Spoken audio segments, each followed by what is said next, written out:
Hello and welcome to Lightways at Life Astrologer with me. And I am so excited because I have the pleasure of the company of Melanie Reinhart. Hello, Melanie. Oh, hello, Anna. So good to be talking with you. For the listeners, we already started our conversation a while back. So we're in full flow here already. Absolutely, and small wonder because we haven't spoken for years, and Yes. I'm waiting for this wonderful interview for, well, not quite a year, but not far from it. So okay, yes, it's true. So, well, I asked you if you would come on to talk to us about the Centaurs today. And I guess a good place to start would be with the astronomy. Yes. So I never get tired of talking about the Centaurs. The only problem is there's always way too much to say. But I will do my best to stay on point. So yes, the Centaurs are a group of minor planets, which was said to have originated in the Kuiper Belt. That's Kuiper. And easy way to visualize that, it's like a great donut ring, which surrounds the solar system. And it was discovered in 1992.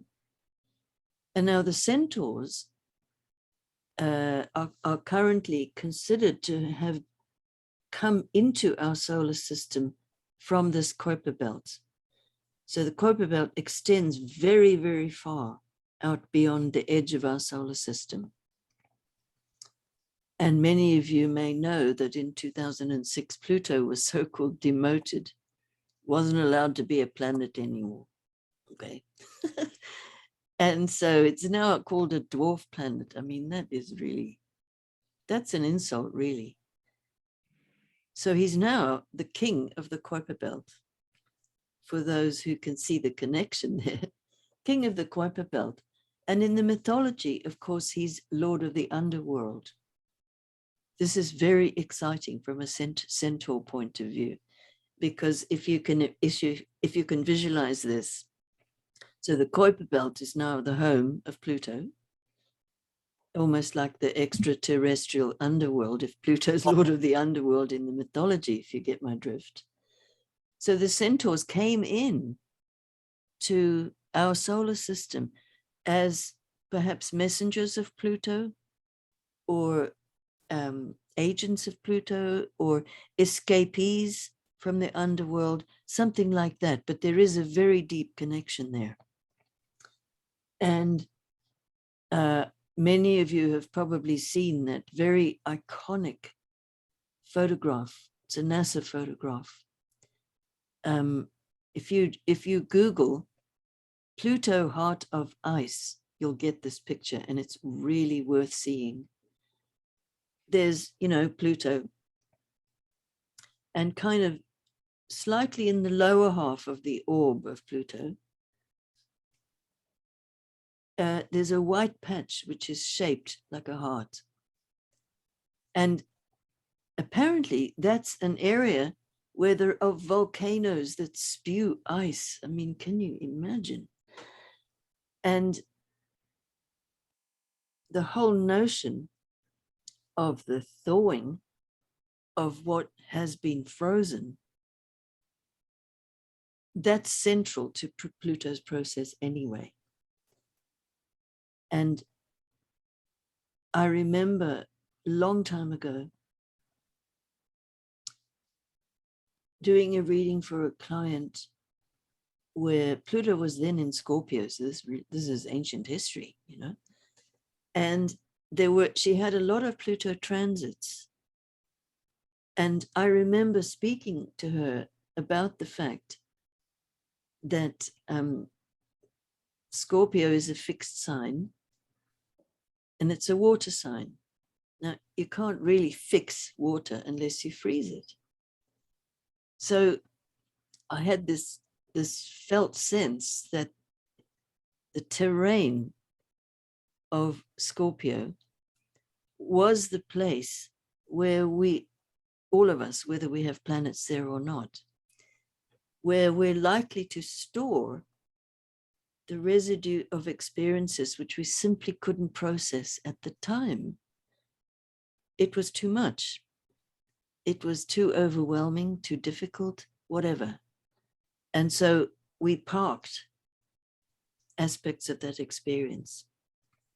You know, almost like if you're cooking and you make a pot of food big enough, you'll be able to eat some, but the rest has to go in the freezer until you're ready to eat it because you did too much food. That's a kind of banal example, but our own digestion of emotions and mental states is like that too. We can only cope with so much at one time.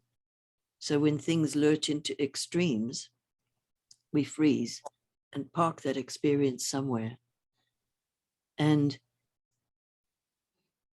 with good fortune, we will have an opportunity to process that later on. But if we don't, it continues to seethe and seethe and seethe. And it may find its way into physical symptoms even, that's well known. Or we may act out. Like if it's a lot of fear, we might become very fearful or become very angry in order to cover the fear. This is a well-known whole sequence.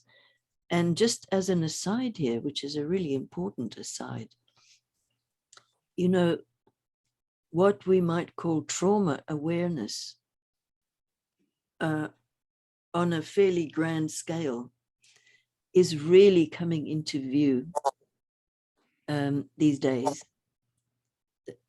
The strength of this material in terms of a historic understanding that was barely around 10 years ago, unless one had a specific interest in it. But now more and more and more awareness is coming onto that. So these little creatures, these centaurs, they are connected with this process of freezing and thawing. But let me continue the story about the reading I did. So I was talking about Scorpio and the freezing and the thawing being the rhythm of the emotional life of the Scorpio, that they feel things very, very deeply. And so sometimes it takes them a long time to process, during which time the little scorpion like has to go under its rock. And, you know, for other people connected with that Scorpio, that can feel like a rejection or can feel hurtful, or you think the person's shutting you out and so forth, but that's not necessarily the core of what's going on. It can just be that there's a need to go into one's cave, as it were, in order to process things. So imagine my excitement when a few years after that, an article appeared in New Scientist saying that the astronomers had discovered that Pluto itself freezes and thaws as it goes around in its orbit, for goodness sake. That's because the orbit is very elliptical, meaning that the distance between its furthest point in towards the sun and its furthest point out is very big. And now this is another feature of the Centaurs. So in fact, the Centaurs share sufficient characteristics with Pluto that, to me, it makes it really obvious that they're the same kind of object or symbolizing the same kind of process. So the similarities are that both Pluto and the Centaurs have very elliptical orbits, and mostly they're very steeply inclined to the ecliptic. So, you know, mostly the planets like, you know, Sun, Moon, Mercury, Venus, all that. No, I shouldn't have included the Moon. Sun, Mercury, Venus, Mars, Jupiter, etc. They orbit in a flat plane. So that is the so-called ecliptic. And I like to think of it, it's like a fried egg in the sky. Okay, so the yolk is the sun, and that flat white bit, that's how the planets all in one single plane. It's quite narrow, you know.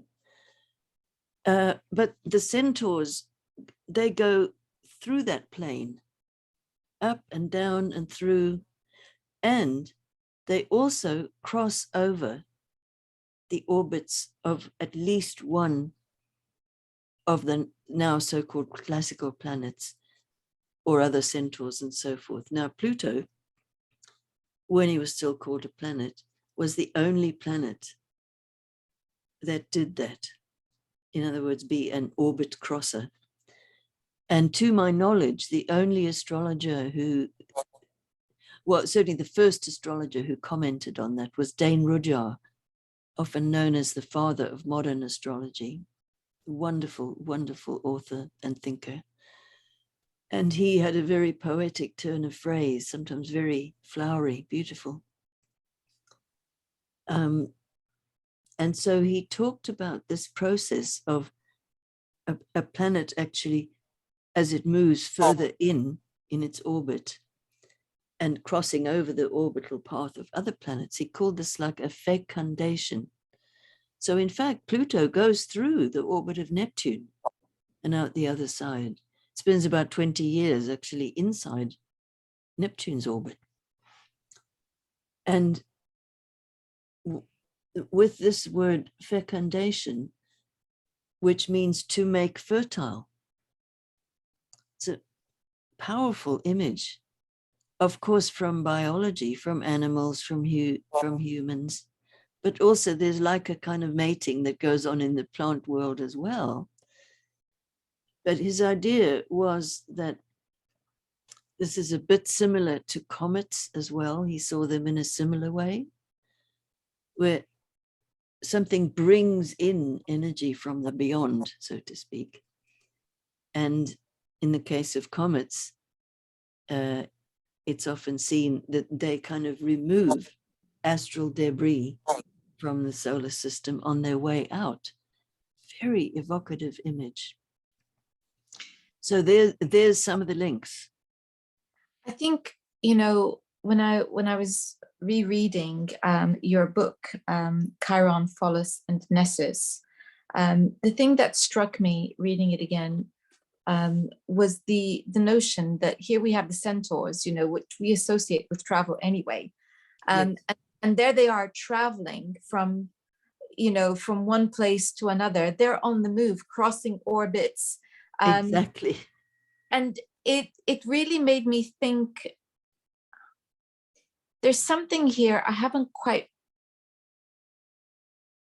there's connections I'm making that I'm not quite articulating yet, but perhaps I can have a go. Do, please. But it makes me think of Mercury, the psychopomp, you know, the one who could go into the underworld. And here they are, the centaurs. And I think the bit that that I haven't quite got my head around how it works yet.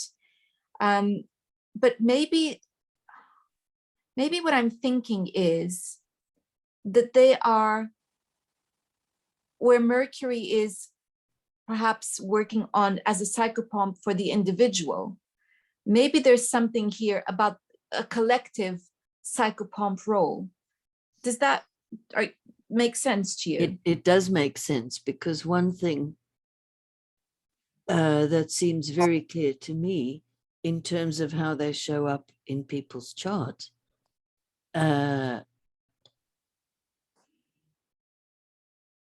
you know, I mean, the centaurs are not planets in the way the classical planets are. They're not. And so in my view, it can be quite misleading, or even, misleading to try on the kind of mindset that says something like, oh, well, you have, let's say, Mercury in Capricorn, and therefore you are da-da-da, or you have da-da-da.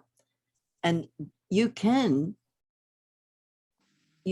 make statements about planetary placements that can actually be very revealing and very accurate. But it is something to do with the framework in which you hold that. And so the centaurs make the most sense when one thinks of them as indicating a process in the life that will be, that you can elaborate by looking at your basic astrology. And really, you know, the more I work with the centaurs, the more it seems like you really need to deeply include the so-called right brain, meaning the intuition and the senses, if you're going to really connect with the centaurs. Like if you have a really sharp intellect, you can get away with a lot if you learn a whole lot of astrology, but you might not really get to the essence of the process of that person's life. In particular, the centaur processes do seem to concern processes of awakening. Now, that can happen in a whole variety of ways. In the case of Chiron, it does often happen through some kind of affliction or suffering or illness, but not always. It would be, you see there, it would be misleading to try to pin that down too hard as well. And I think there is something very kind of shape-shifting-y and slippery about the centaurs. And that's beautifully symbolized in the fact that when Chiron was discovered, they really had no idea what this was in terms of its category as an object. So they even invented a name, planetoid, meaning planet-like. And then they called it they just called it an asteroid, maybe for want of knowing what else to call it. And of course, it's not in the asteroid belt, so it doesn't behave like an asteroid. So whichever category they tried to put it in, it wasn't quite that. You know, maybe shared some characteristics. It wasn't quite it. So planetoid, asteroid, so like asteroid in the wrong place, planetoid because it couldn't be a planet, also in the wrong place. This went on. Coming up to 1989, they saw a brightening flare. And they thought, oh, I get it. It's a comet. Because look, it's brightening, you know. But then that brightening turned out to be temporary and went away. And I think there's even one more categorization. So planetoid, asteroid, comet. The one I've come across is captured comet. Yeah, yes, captured comet. There's a little nuance on comet. And then eventually, as the Kuiper belt began to be explored more, the objects that behaved in a similar way, which began to be discovered from 1992, Pholus was the next one to be discovered. And so they ended up making a category called the Centaurs. And, you know, that's just such a gorgeous story, you know, because Chiron starts out as a weirdo where nobody can even give a name. They don't know what it is. They don't know what it does. They've never seen anything like it before.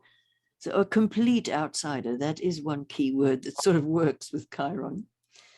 And so he began like that. And as time went by, he sort of ended up being joined by a whole tribe of centaurs, you see. There's something that I'm also kind of playing with here. And it is this, and it was you talking about the connection to right brain that reminded me that this thought process has been going on in my mind for a while. I think there's something here about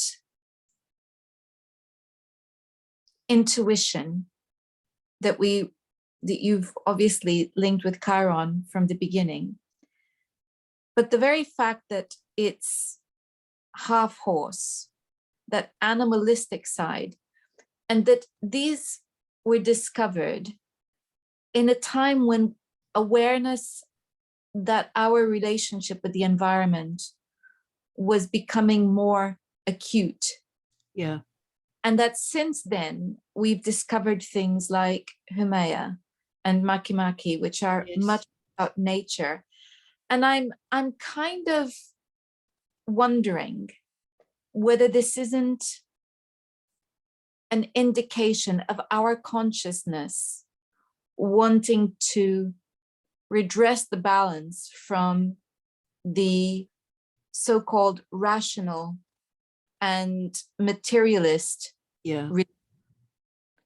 to a more heart-based connection with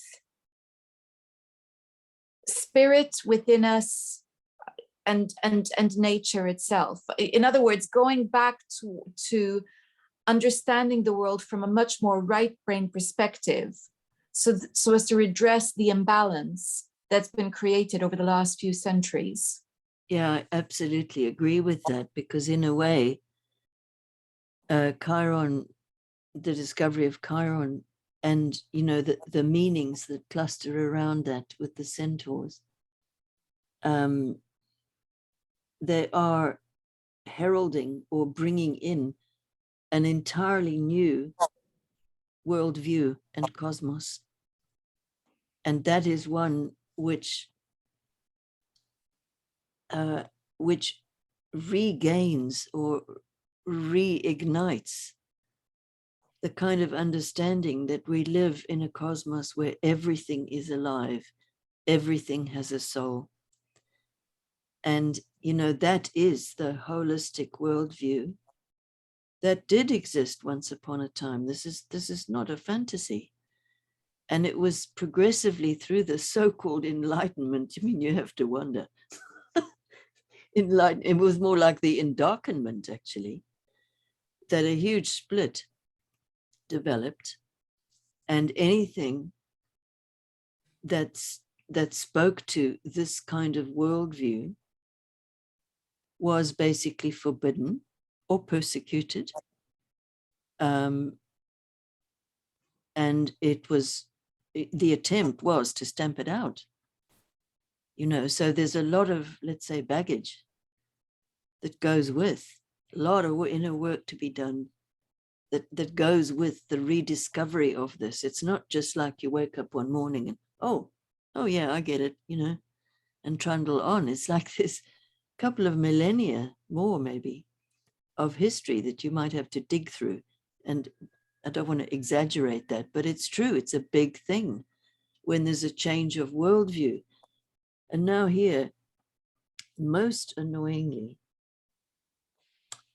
now, one of the really well-known astronomers who were associated with the discovery of these little creatures wrote words to the effect of, "This is the most important discovery astronomically since the time of Copernicus."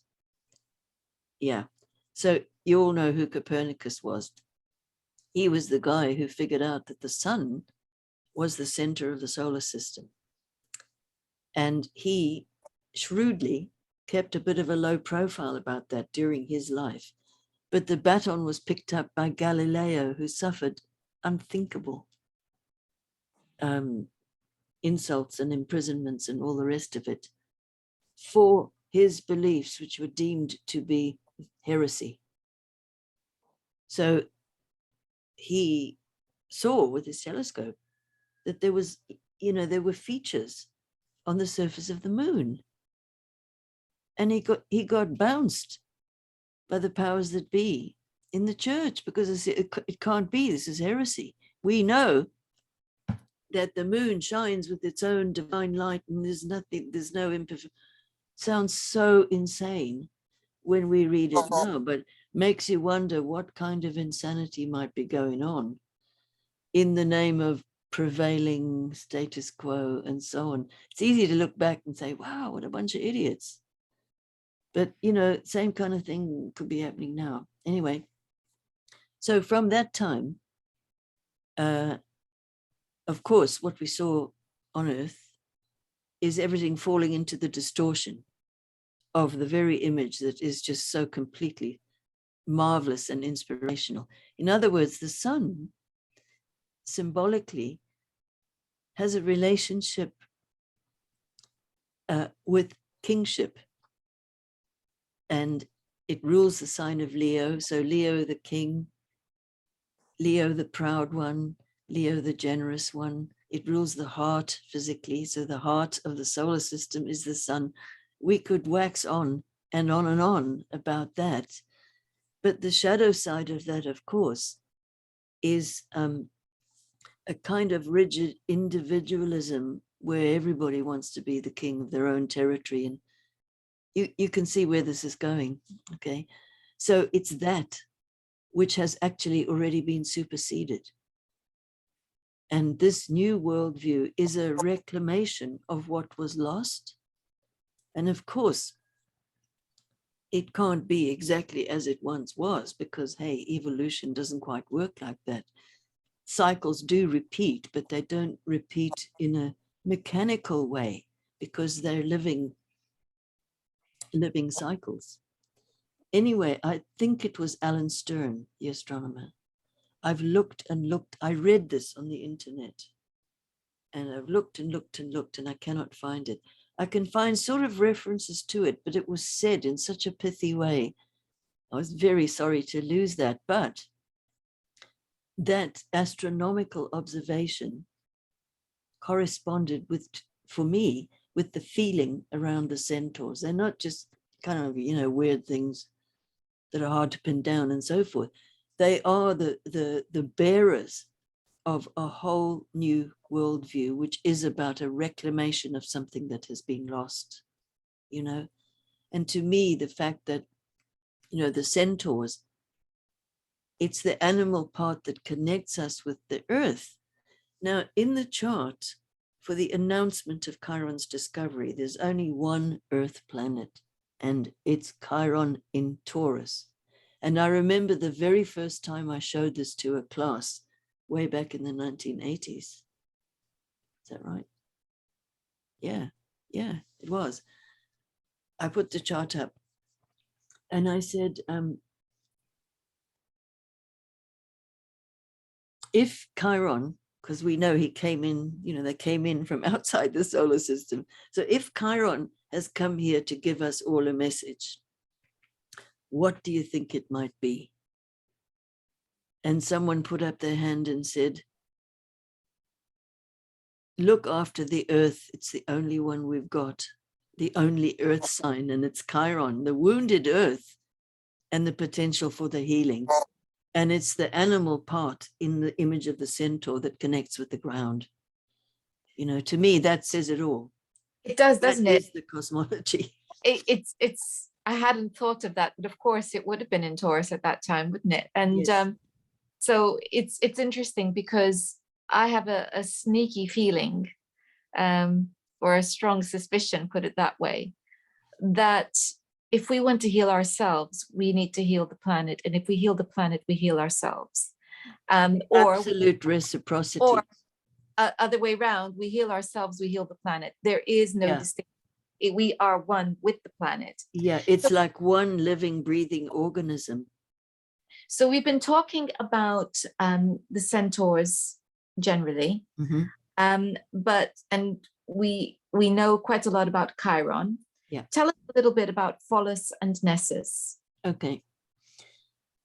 So Pholus was the second one to be discovered, and it was around the same time as the Kuiper Belt was discovered.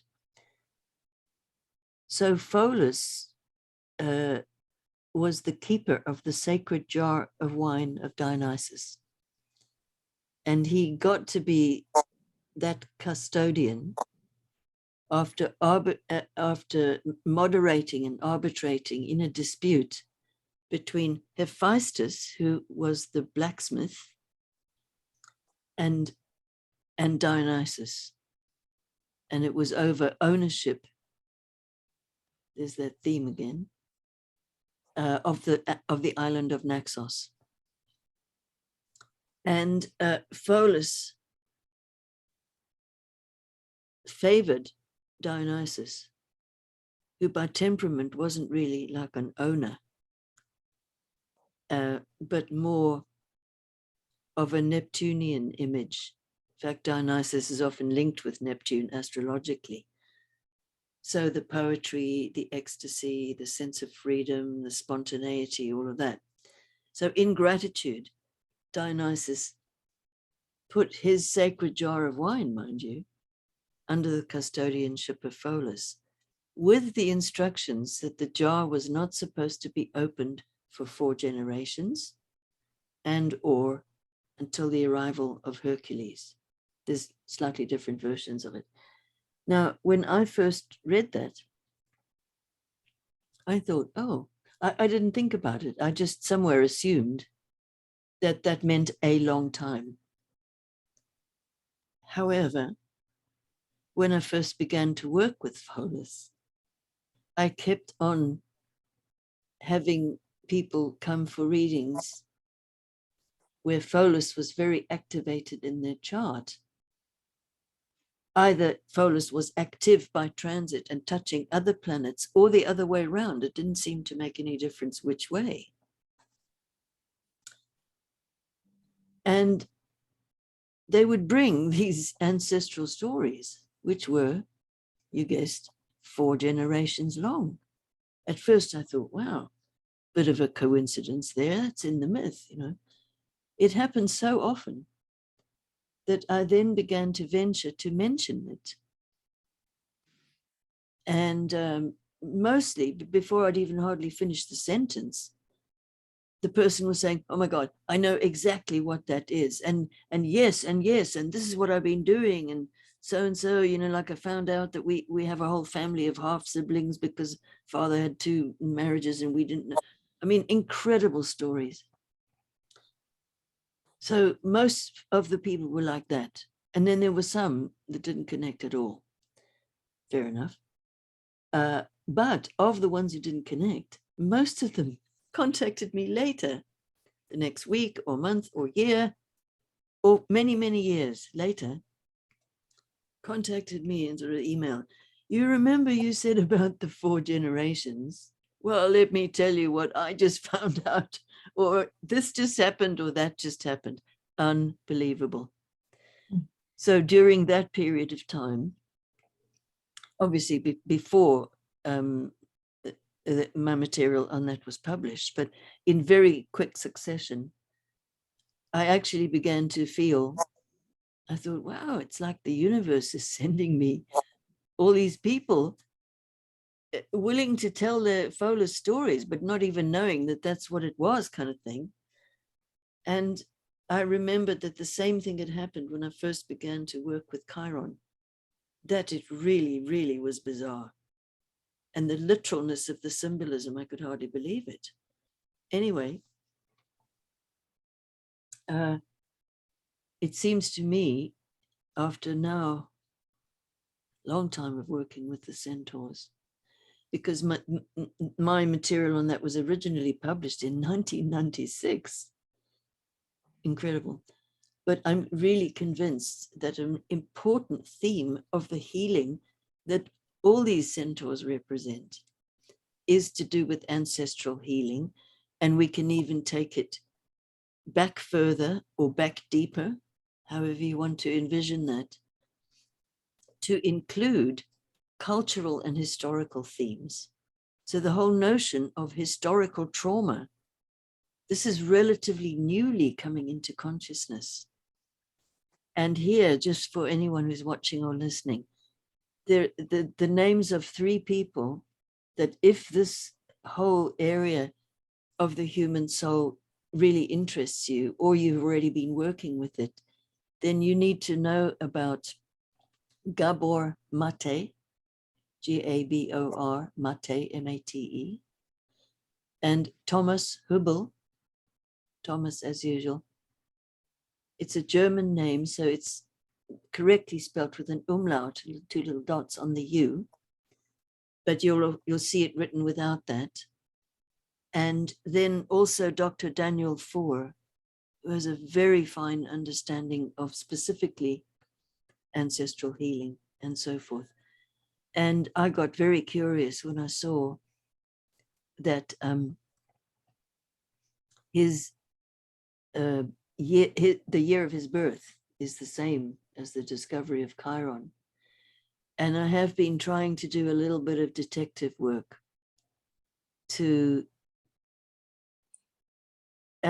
not going behind his back with anything or weird like that, but just seeing if there were any clues that were dropped in classes, because I did quite a lot of classes with him. And I was, had a little notebook I would collect. And I think I got enough to be able to say fairly confidently that he was born in the last, somewhere in the last few days of September 1977, and the first sort of noted discovery was on October the 18th, 1977. So he was born just 3 weeks before Chiron was discovered. And before I even spotted that, of course, in the beginning of his book, the year of the author's birth, before I'd even spotted that. And I heard him teach. I thought, wow, this really is like the voice of Chiron, So anyway, nice little anecdote there. So yeah, those three names, Gabor Mate, Thomas Hübel, and Daniel Four, in their own different ways, they're on it in terms of this new cosmology, this new experience, because that's what's important. You could read about cosmologies and stuff like that in a book and not really be touched in your soul energetically. But that's what's beginning to happen now, because the ideas upon which the experience rests have been around for a few decades now, definitely.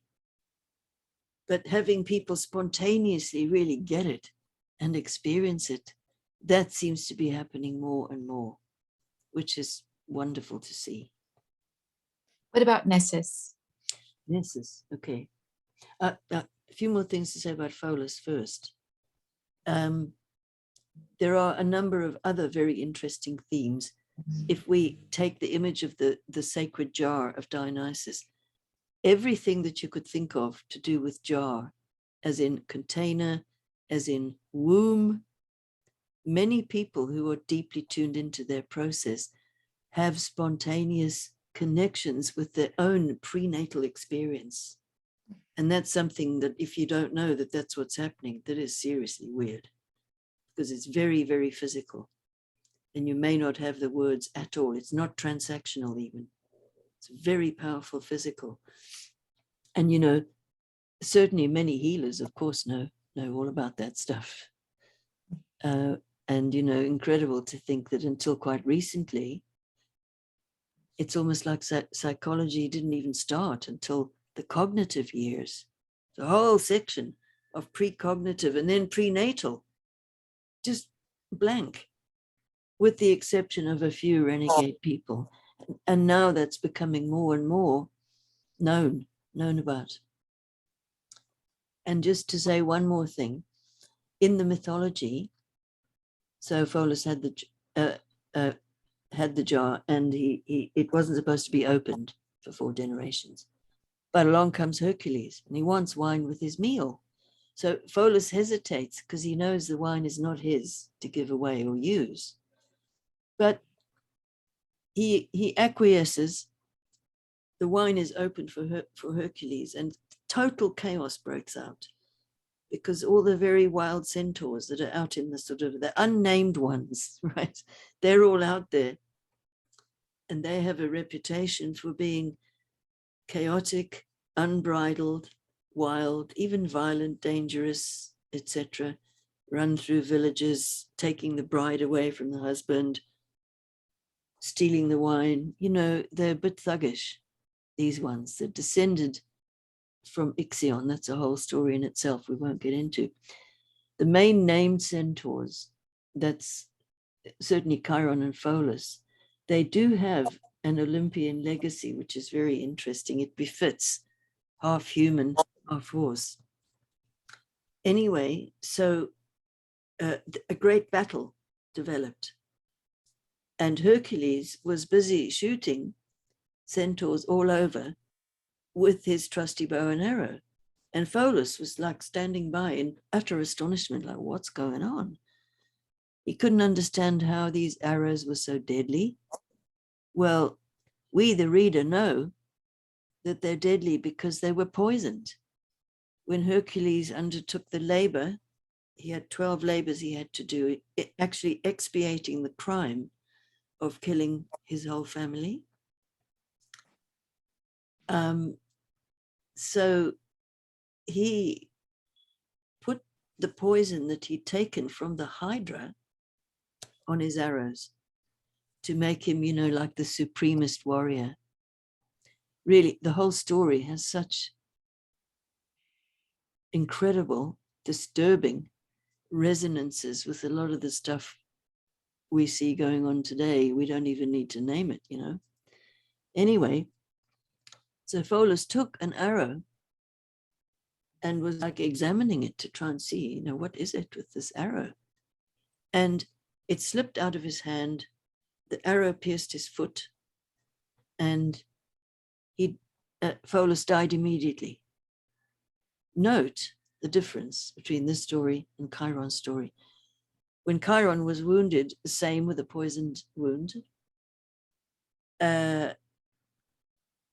he lived for, one of the classics, I think it's Apollodorus, says Chiron lived for 900 and something years before the story developed further, and he changed places with Prometheus and was allowed to die. So he was immortalized in the constellation of Centaurus, or some say Sagittarius, etc.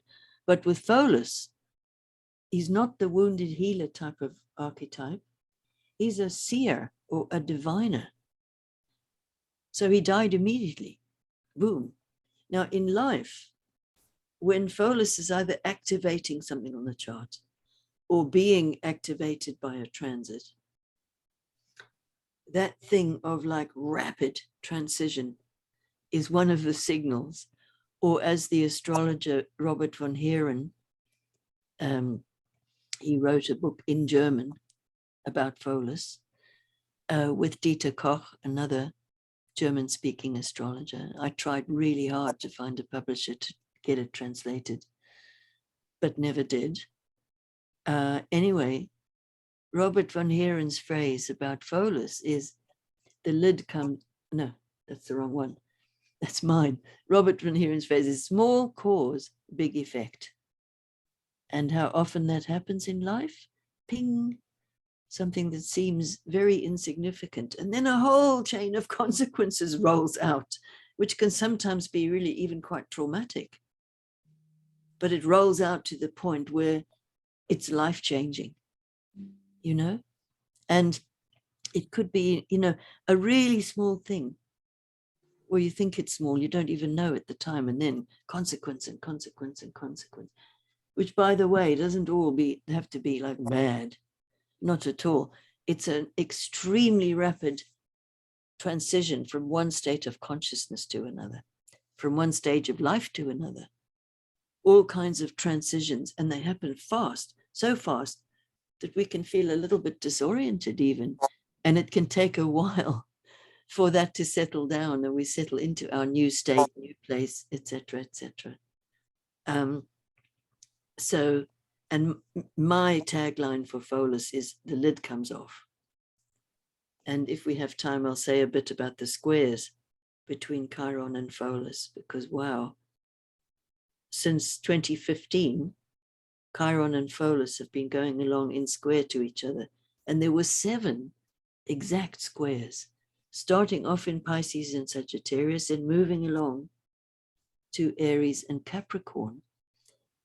And so that's part of what has immediately preceded the coronavirus pandemic.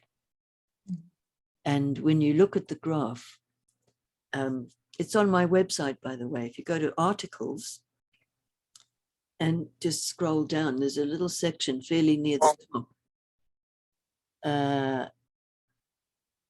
called coronavirus. And then there's an article called Chironavirus. I made a little pun. I hope that wasn't taking his name in vain. But anyway, Chironavirus, because I wanted to explore this set of squares because I'd been tracking them since 2015. So the first exact square didn't happen until 2017. And the last one was actually exactly 2 years back, March the 8th, 2020. Now, by then, the whole world was either in lockdown or arguing and fighting about how to do it or if to do it, and etc. And the previous one to that was the first week in which an official diagnosis of coronavirus. Now, I saw that in Wikipedia. It might have gone already, but I know I saw it because I was looking out for that week, because that was the week of the semi-final square of Chiron and Pholus. And, true to their name, with the lid coming off, we just had a rolling succession of idols being overturned, literally, as in statues thrown in the river. And, people who used to be envied and thought of as big celebrities or adored or whatever, one after the other, were shown to have clay feet and worse. So much hidden suffering and iniquity was just being revealed, one after the other after the other. And although that is still happening, but I think we've more or less become immured to that. It's like, this is what happens, It's just, it just occurred to me as you were talking about that. So right at that time in June 2020, my father was dying. Oh. And so he was dying against this backdrop of statues being toppled, etc. Yeah. And I can tell you that for me, it was like a distant rumor, as in noise. Is it like this distant noise in the background as I dealt with my father's dying process, which I had to do across the Atlantic. Wow. On FaceTime. Yeah. So I'm talking to him as he's dying on FaceTime. Wow. This is all happening and I'm aware of it.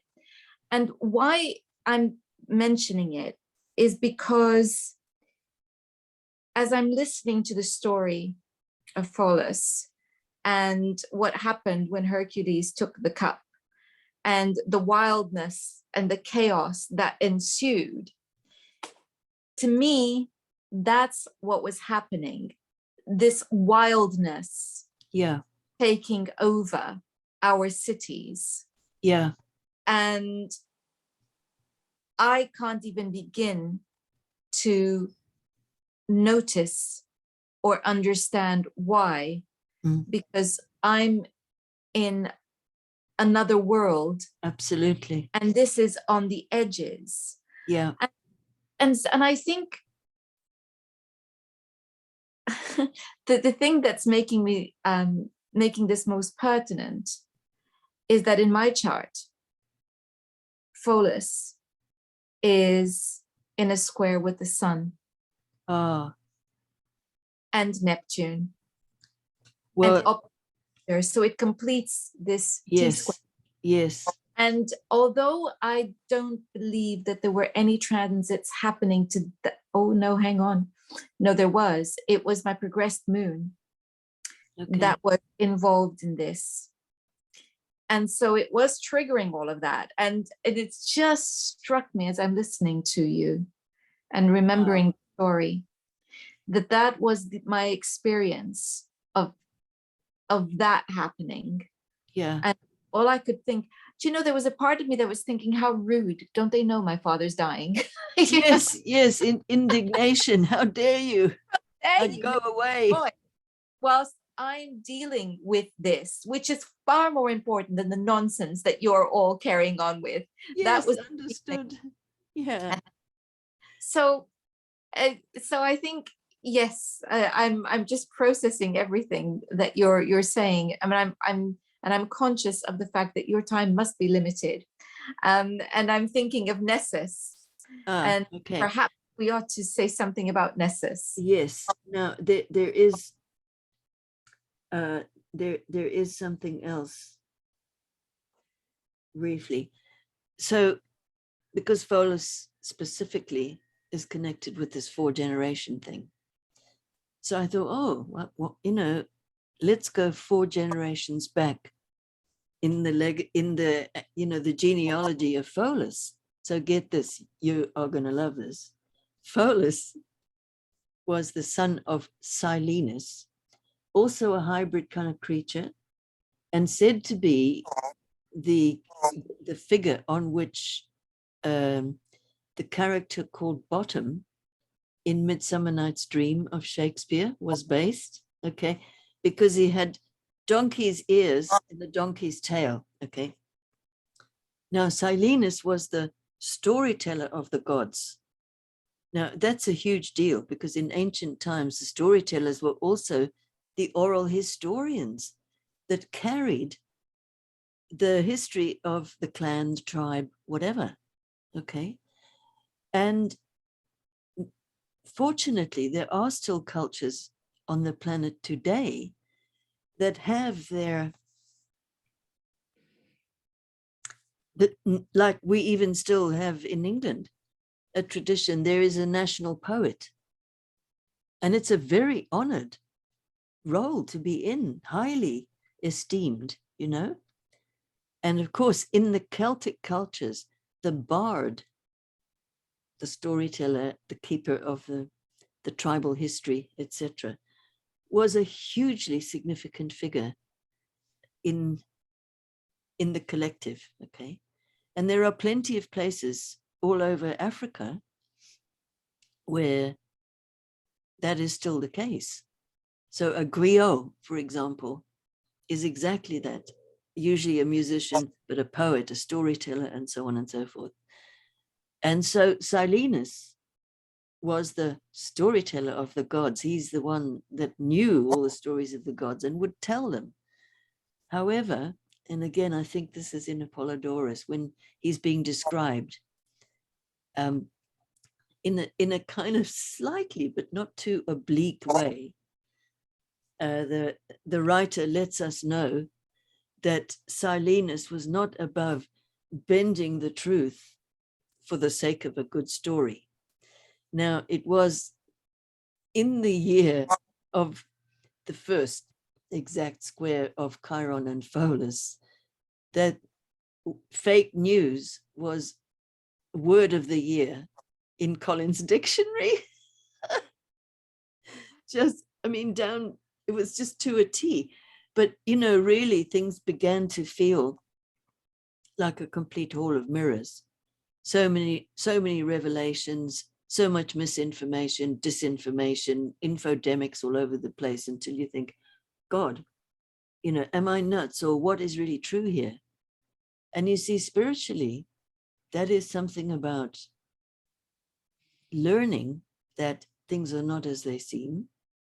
We very rarely know the truth about anything if we're looking to be right and get it all correct and all that, because it was just impossible to do that. But that's like a preparation to be okay with a state of not knowing, but not just blanking out and saying, oh, but developing discernment about things where you do have to know what's right and wrong and correct and so on. To carry on with the genealogy. So there's Silenus. And Silenus was a son of Pan, as in pandemic, right? It gets even better. And Pan was a son of Hermes. So there's the thing with language and communication. And the whole thing of the lid comes off, secrets, and the revealing of secrets, the scandals, misspeaking, all that kind of stuff, everything to do with language as a vehicle for the truth at a variety of different levels, and also language which spreads lies and misinformation and all of that. So it was all there in one's face for the last couple of years, big time, and ongoing. And always, and also with Neptune in Pisces. As well, yes, exactly. Yes, so you wanted me to mention some things about Nessus. So, the orbit of Pholus is about 91 years long. Nessus is 125 years, so very long, about half a Pluto cycle. And I'm still working on the genealogy of Nessus, but I don't think there's any Olympian relatives with him. And it does seem, well, just to be very simple about it, the fact that his orbit is so long means that it's almost totally unlikely. No one's going to get a Nessus return. Countries can have Nessus returns. Oh my God. I sometimes really wish I was a historian. I mean, a proper historian, because wow, one could run with this stuff, But if I get an idea, because I'm not a historian, it takes me so long to research that, to really ground the stuff. I can't, it's too much, But anyway, Nessus does seem to bring in themes that are to do with the collective. So collective trauma, historical trauma, all the very stuff which is coming out now. So Nessus is now widely conjunct Neptune in Pisces. And it goes really slowly through Pisces. It'll be in Pisces until 2032. So even longer than Neptune in Pisces, Well, lots of opportunities for healing.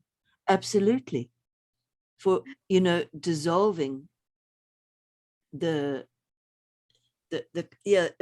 frozen pain in a very natural way. And something very interesting about Nessus, again, my tagline for Nessus is "the buck stops here." And that came from clients I saw. And that phrase, so, it means something has to end. This has to stop. And so in a very personal context, Nessus, again, by transit, often reveals where something really has gone sour, it's gone toxic, even life-threateningly toxic, and it has to stop. We have to let that go, or we have to say no.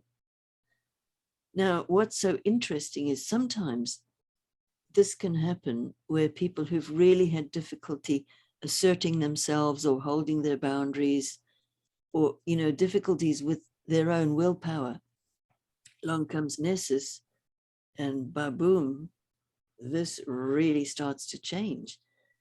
9 times out of 10, when Nessus is around, there is an ancestral trail behind it, but of the kind that connects in with the collective or historical themes. And that's incredibly interesting. And of course, it's everywhere, because none of us are islands that just live in a vacuum, No, and I think,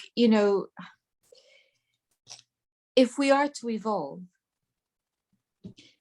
if we are to evolve, it means that we are constantly having to assess and evaluate our progress, which must take into account mistakes, Yes. which means we must address past trauma.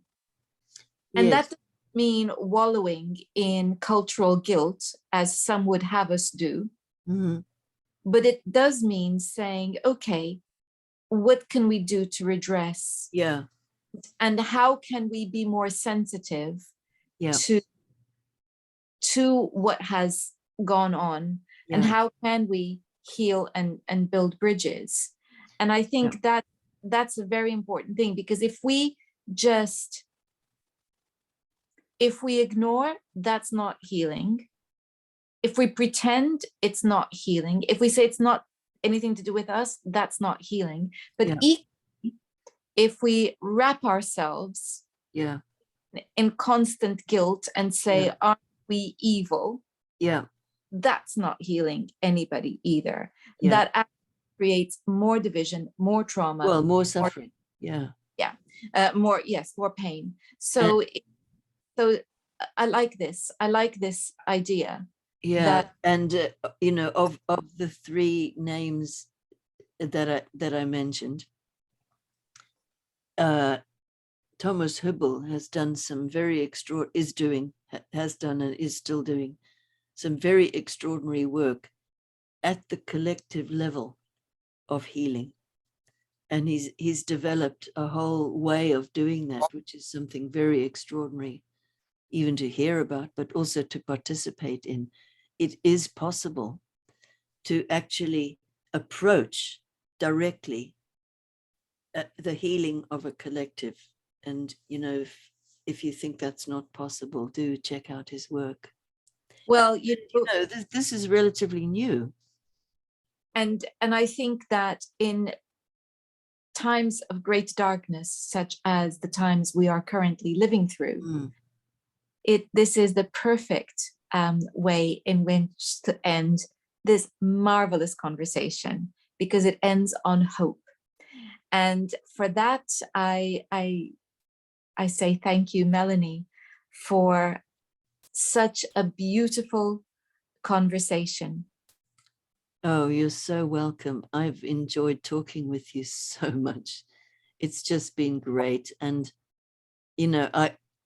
clearly the Centaurs are really speaking with you. So I wish you lots of excitement and delight as you spot these little creatures kind of walking through the horoscope.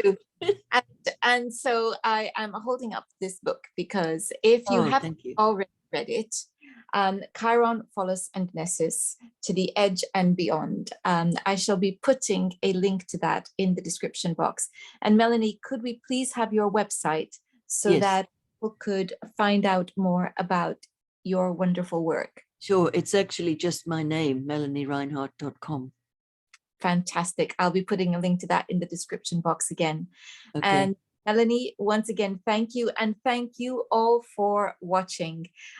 Next time, we're going to begin a series that's going to be 3 programs long, looking at relationships. If you have any questions, feel free to ask them.